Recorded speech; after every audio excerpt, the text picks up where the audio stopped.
Next collar हैं लखनऊ से RB Verma जी, स्वागत है आपका। नमस्कार मैम। जी नमस्कार सर।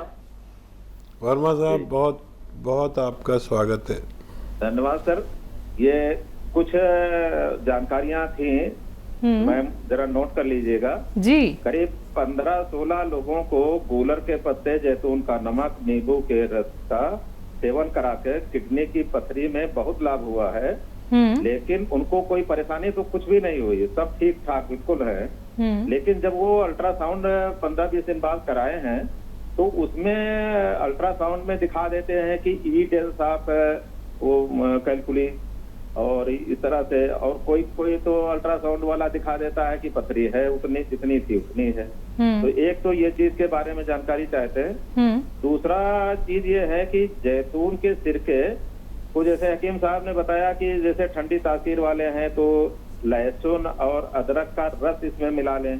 तो मैं जानना ये चाहता हूँ, जैसे 1 लीटर का 900 ml का आता है वो जैतून का सिरका की बोतल, तो उसमें हम लहसुन का रस और अदरक का रस किस किस मात्रा में मिलाएं।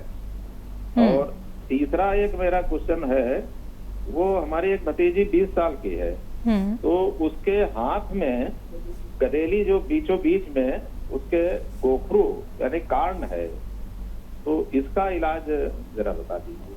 आज के लिए बस अगेन साहब इतनी ही जानकारी चाहते हैं। धन्यवाद। ठीक है वर्मा साहब, बहुत अच्छा लगा आपसे बात करके। एक समझदार इंसान और देश का इतना बड़ा पद अधिकारी रह चुके हो, जो मैं आपको बताता चलूं कि वर्मा साहब हमारे देश के एक बड़े ऑफिसर, इनकम टैक्स में कमिश्नर रह चुके हैं। इनका इंटरव्यू शैलजा लेकर आई थी, मैंने भी देखा। बहुत अच्छे इंसान मुझे लगे और इसलिए तारुफ कराया कि हमें पता होना चाहिए कि हम किससे बात कर रहे हैं। तो बहुत सम्माननीय व्यक्ति हैं मेरे लिए भी और सबके लिए। सवाल बताइए। जी, पहला सवाल है, 15-16 लोगों को इन्होंने गूलड़ के पत्ते पथरी के लिए इस्तेमाल करवाए, लेकिन जब अल्ट्रासाउंड कराते हैं तो किसी को पथरी आ जाती है, तो ऐसा क्यों? और देखिए, ऐसा होता है कि ये नुस्खा जाकर मरीज की पथरी को फोड़ता है, तोड़ता है, और पथरी अपना आकार कम तो नहीं करती, ज़्यादा करती रहती है। तो जबकि पथरी की रिपोर्ट हो सकता है ये बढ़ता ही रहती है पथरी, तो किसी किसी के रिपोर्ट में ये आएगा कि पथरी है, क्योंकि उसने जितना फोड़ा उतनी निकल जाती है, परेशानी तो उनकी मिट ही गई है।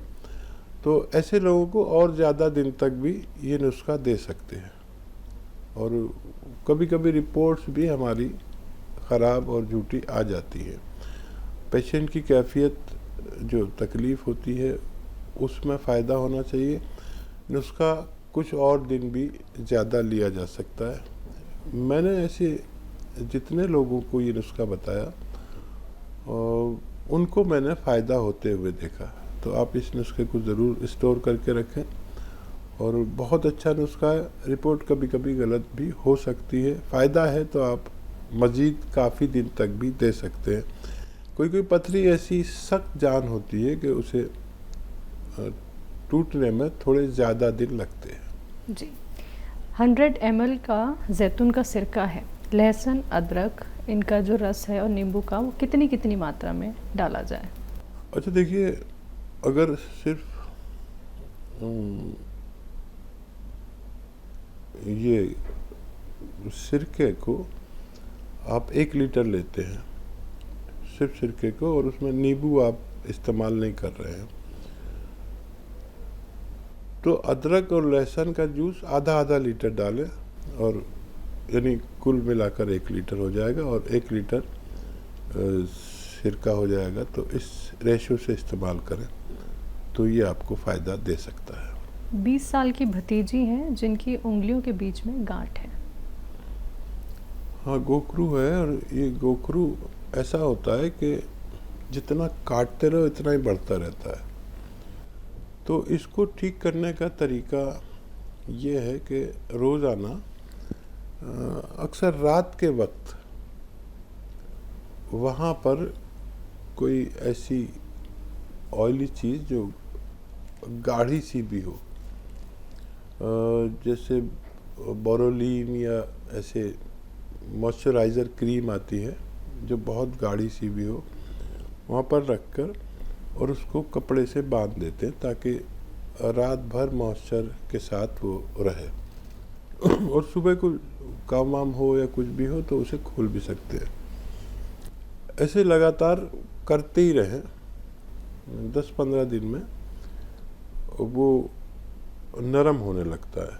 और इसको काट के ना निकालें, ये खुद ब खुद अपनी जगह छोड़ती है और जब ये जगह छोड़ने लगे तब भी ऐसा करते रहें और ये एक दिन ऐसा आएगा कि ये पूरा पीस ही अपने आप बाहर आ जाए, उसके बाद ये गोखरू नहीं होता।